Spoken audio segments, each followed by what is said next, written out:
Right, so Caleb, what was your question about the sun? You wanted to know... What was it? What was your question? Why was there fire around? Why was there fire around the sun? This is why. See this here? What's this, Ava? A fire.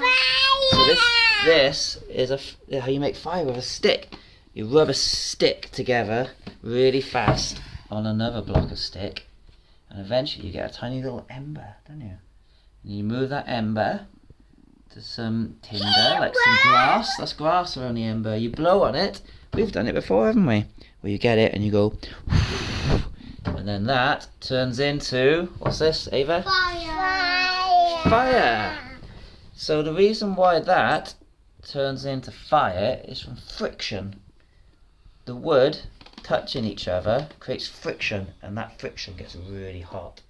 It's like if I was to rub really fast on your knee for 10 minutes, that would get really hot. I don't know if it'd go on fire, but it'd get hot, wouldn't it? Should we try it? Should we see if it goes on fire? Oh, it's going on fire! No?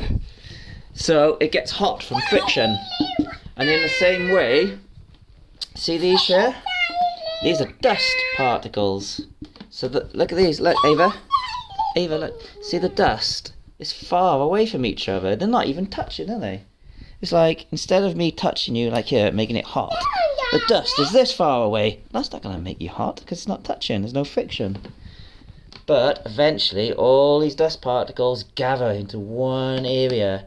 Look how they're getting closer. They're still not touching though, are they? But over years and years and years, they get closer and closer. Look how close they are now. Yeah. Look, some of them are touching.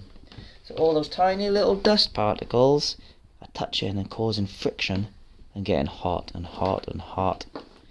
And eventually, what's going to happen when there's too much friction?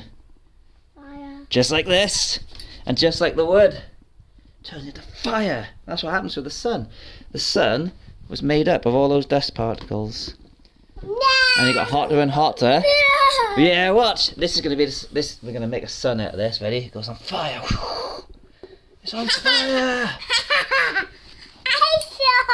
And watch what happens. What does this look like now? A sun. Turns into a sun. So the sun is made up of lots of gases, helium and hydrogen, I think. So that's what the sun's made. That's why there's fire around the sun. Does that make sense? Is that cool? Do you understand? That makes no No, I knew you were going to say no sense. I knew you were going to say no sense. Does that make sense? No. Fine, I give up. I thought it was pretty cool. It makes a little bit of sense. Muscles, Daddy's muscles. It makes a little bit of sense. Daddy's muscles make sense.